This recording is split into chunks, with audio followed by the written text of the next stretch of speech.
Well, here we are in our last SBC Women's Expo 2024 in Indianapolis, Indiana. And in some ways, this is it's just a special podcast for me. Everyone's closing down and almost everyone is loaded out. We're going to close this thing down, and we had to reschedule this one. And I just believe that nothing is by accident with the Lord. And I would not have had this time to visit with my friends that I don't really get to see very often, but I think that we're kindred spirits, as Anne of Green Gables might say. And I love this woman sitting opposite of me, and this is Missie Branch. Hey. Hello, my friend. I'm glad you're here. It is I'm just glad to have you and that we did get to do this. I'm really glad to do this. I want you to tell us about Stand for Life. I want you to tell us the origin, kind of the history of it. I want us to know about what you do and really just the organizational structure of what Stand for Life is all about, and what we as a group of women out there as ministry wives, but not only ministry wives, church women that will be listening because we're live. What can we benefit from the Stand for Life ministry? Okay. Stand for Life is a holistic, whole life, pro-life nonprofit organization that was started by Lauren McAfee Lauren Green McAfee. She watched her family, the Hobby Lobby family. Yes.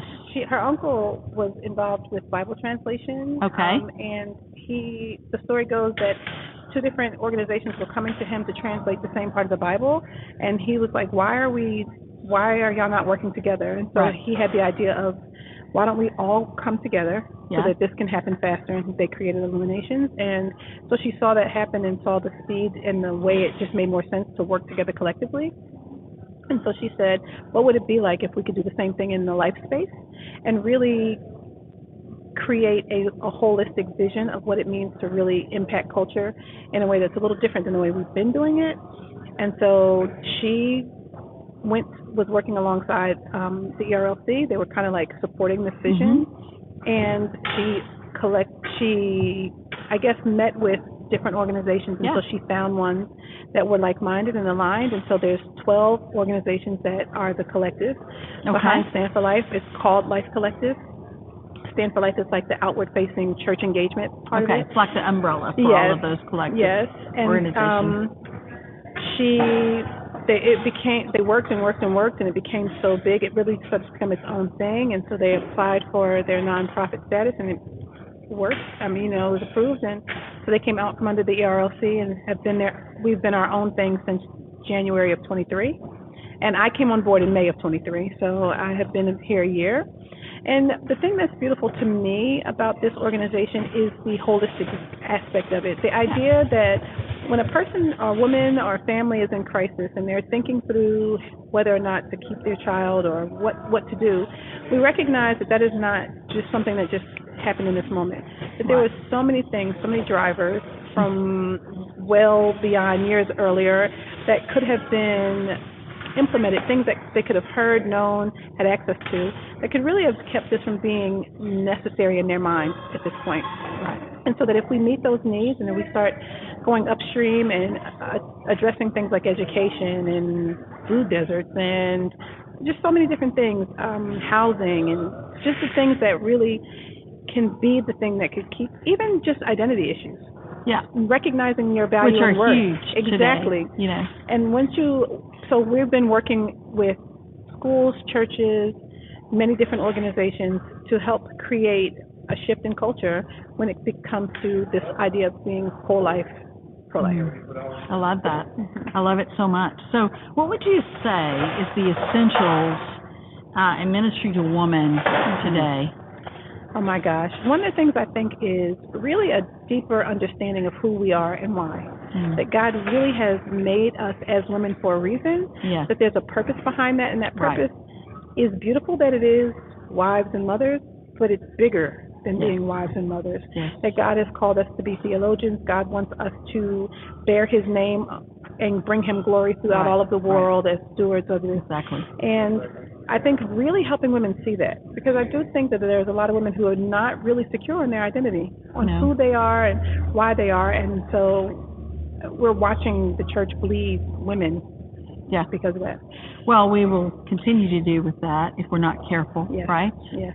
So as we are navigating Stand for Life, how do they help women understand their giftedness and navigate that in the church walls? What is beautiful about my job is church engagement. So Yeah. I am working with pastors and church leaders to help educate them on what Okay. it means. And right now our tour is Image of God. We spent this year on an Image of God tour, really just pounding that in, starting with curriculum, resources on our website, and showing up on college campuses, convening with pastors and church leaders, really just helping to talk about what it means to promote the image of God as identity in churches. And so our curriculum is not only just for adults, we have a teen and kids curriculum. And I think what was really beautiful is to hear the feedback from the teen curriculum in particular, and to hear young women say, I have never considered that my body was worth something, or that it wasn't just for other young men, or that I am an image bearer, I'm important because I'm just a person. And just to be able to offer that education to young women in the local church on a regular basis is incredible, and I love that work. Absolutely. So in that area, then what resources does Stand for Life have that are accessible for those women? On our website, there is our curriculum, are free and downloadable. I love that. Yes, for sure. So anyone at any time can get them. We also have an app that we've created, Stand for Life app, where you can go into this app and really it can point you to any physical resource. Do you need a pregnancy resource center? Do you need to know anything about foster care? Any help with adoption? Wow. Any help with housing? And then you can literally connect with these organizations that can help you in your community. That's incredible. Yes. So it really is all digital. So especially for that younger generation that are struggling in our college campuses with identity and gender and all the things that we're dealing with, this site is going to help them have free, downloadable information that will help them have life and have it abundantly. Yes. And it's also a tool to mobilize the students in your church and your community to go and be a part of this. And to share Christ. Yes. Really. Yes. Right? Exactly right. Okay, so in that area, since you have, and it's really all digital, but how do you think that it is really connecting them relationally, of course, through this college area, but what about generationally?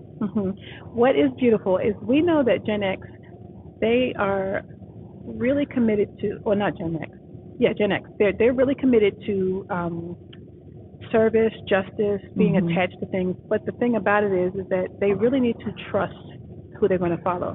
And what we have really found is, even through research that we've commissioned, is that if there are leaders in the church that are devoted to them and they trust them, they will follow. And so it behooves us to just be legitimate disciple makers in our own communities. Absolutely. So that we can grab this whole generation, and they want to. Right, because they want to follow. Yes. They need the answers, but they need solid answers. Yes. They don't want the churchy surface answers, because I have a Gen X girl, and I don't think she's full. I think she's right on the line from the previous generation, but the millennials. But I just know that they're deep thinkers. Yes. I mean, my guys over here are deep thinkers. Yes. They're thinking deeply about things. All right. So how has the gospel and serving in ministry as a woman impacted you? When I tell you that what I have learned about Jesus makes me 100% sure that me being a woman is not a deficit. Reading about Jesus being embodied in the way that he interacted with women, the way he interacted with marginalized people, really has just blessed me personally to believe that God is honored by the work I do, as long as I'm choosing to honor him with my work. Putting him first. And so is there a cost? Of course. But is it worth it? Of course. I am convinced that God is pro-womanhood and that he's pro the work of womanhood. I'm convinced. The previous podcast with CBT, when Chronological Bible Study with Iva May, I don't know if you've ever met her, but no, I haven't. You've got to meet her, because one of the things that she said was just that God's been talking and favoring women since the beginning of time. Yes. And how their studies through the Chronological Bible Study really just gives us resources through the Scripture that you don't have to wait until you get to Jesus being raised from the dead and Mary Magdalene coming to the tomb and being given the first, that he made woman on purpose. It wasn't like, oh, well, Adam's lonely, so we got to create a woman. There was a purpose and value. Absolutely. Yes. That she was going to be created no matter what. I find it interesting that the first baby was not even born till after the fall, outside of the garden, so that the relationship between Adam and Eve was a relationship where work and relationship was happening, and it was good. And her role was not just mom. She was in there working with her husband. She was working and taking care of the garden. And leading, Absolutely. Absolutely. Well, I am grateful for you. I'm grateful, and I can't wait to talk with you more about this. And I want my listeners to realize that we are going to visit some more. I can't wait. We have talked about this before when you were in another position, but I'm telling you, we're going to make it happen. Okay. I'm in. And we'll schedule that in the next few weeks and try to get together to record something so that we can talk about more about what it looks like to stand for life and how the church can rally behind you. Wonderful. And just expose your ministry more. Thank you so much. You're welcome. Grateful for you. I love you, my friend. Thanks. Thank you for joining me today. Thank you for being at the SBC Women's Expo 2024. We are concluding. We're getting this wrapped up. I mean, this place is cleared out. They've been moving fast. Yes. They've been moving fast. And my team is chomping at the bit to take all of these lights down. But I want to say something to you. Today I was given an award, and that award was the Willie Turner Dawson Award for a ministry wife that is given every year at the Southern Baptist Convention. And I'm deeply honored about that award. And I just want you to know, as a ministry wife, if you're listening to us, I said this as I accepted the award, but I really want you to hear me. God sees you. God sees you as a woman, not just as a ministry wife, but as a woman. He sees you. He loves you. And he has a calling on your life in the place that you're serving. And so just ask him to show you what that's going to look like, and use your giftedness for his glory, and it will be for your good. God bless, and I'll talk with you soon. I'm Diane Nix.